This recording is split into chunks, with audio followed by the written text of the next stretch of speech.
Hey everyone, Kyle Mike here from MLive.com, joined by Justin Rogers to Week 5, Bills, Lions. Lions going for trying to extend their winning streak to 3 games. Justin, who do you got?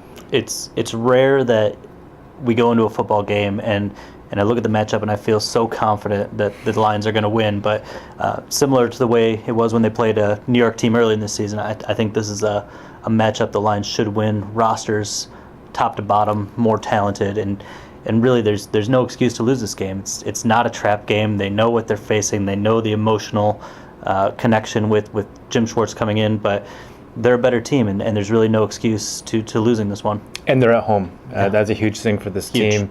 And playing at home, and you know, I just see this as 2 pretty good defenses. The Lions might even have them on defense, and then you have Lions offense and Bills offense. I mean, I'm taking the Lions offense every time. I'm taking Matthew Stafford over Kyle Orton every time. I don't think that's a stretch. The injury situation with Calvin Johnson is concerning. Lions are really thin in the backfield with just Reggie Bush and George Wynn basically available at tailback, and so those things are concerns. But I'm taking Matthew Stafford over Kyle Orton every time. That's what it comes down to for me. Even before Joique Bell and Theo Riddick were ruled out, I didn't think the Lions were going to run particularly well against this Bills defense. They're missing Kyle Williams up front. He's doubtful. I highly doubt he's going to play. I guess that's the meaning of the word doubtful. But you heard it here first on MLive. Yeah. The doubtful player is doubtful to play. Yeah. But that's a big blow for them. I mean, he's one of the best defensive players in this game, and the Lions have a lot of talented ones, but this is a 3-time All-Pro in the middle that kind of anchors their entire defensive front. He's a pass rusher, he's a run stopper. Without him, the Bills' defense, which has played pretty well, it'd be like the Lions without Ndamukong Suh. It would be a very, very big difference, and it's going to matter in this contest. Score. I've got a 2-score game. So those of you that are betting, Lions will cover 26-13.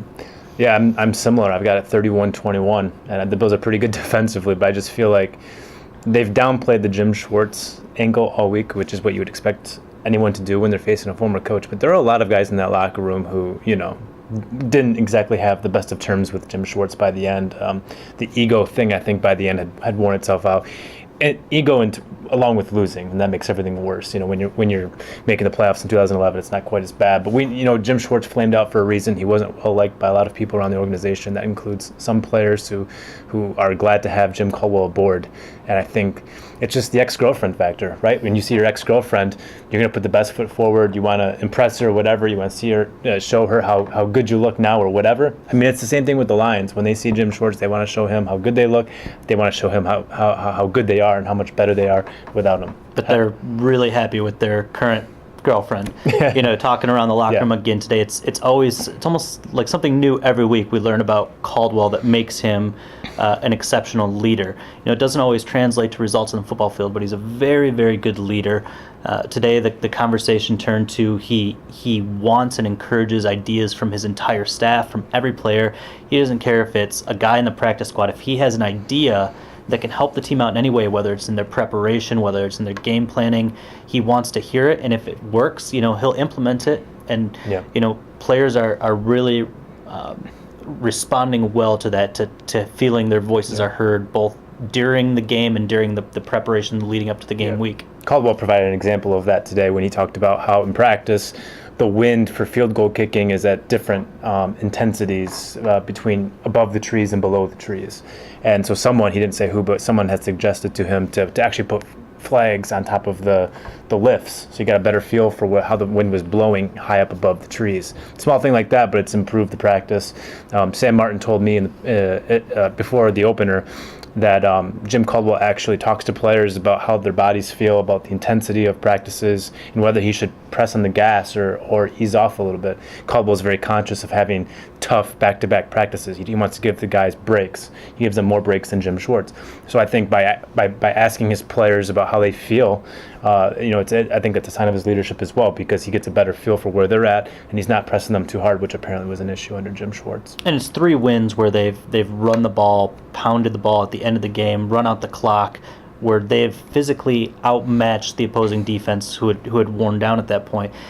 that's an endurance thing. No player will commit to saying that's the reason. But Yeah. In the long run, these things where you're looking out for your player's body plays into these roles where they can finish games. And for the Lions' sake, hopefully it'll help them finish out a season for the first time in a while. It's interesting you say that because earlier today I was thinking about the interesting contrast of having Schwartz on the sideline at Ford Field, and also having, last year when Schwartz was with the Lions last year, the Lions led in 15 of their 16 games in the fourth quarter. They went 7-9.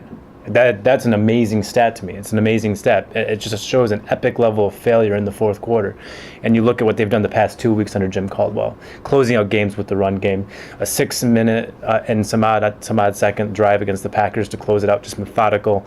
And then against last week against the Jets, they got the ball with maybe 5 or 6 minutes left, and you thought, here we go again. Well, they ended up having to punt it, but they got the ball right back and then drained the clock. And it was Reggie Bush and Matthew Stafford. Methodical, it's mechanical.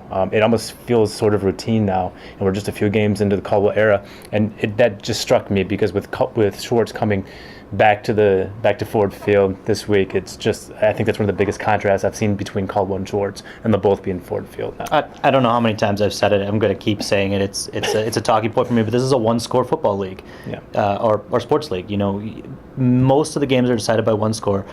Winners are teams that finish. Right now, 4 games in, the Lions are finishing football games. It's why they're 3-1. It's why they're in first place, the NFC North, and there's a reason for optimism. They're closing in the way winners do. Yeah, it's early, but at the same time, they've won the opportunities they've had before them, and they've done it against adversity with all the injuries.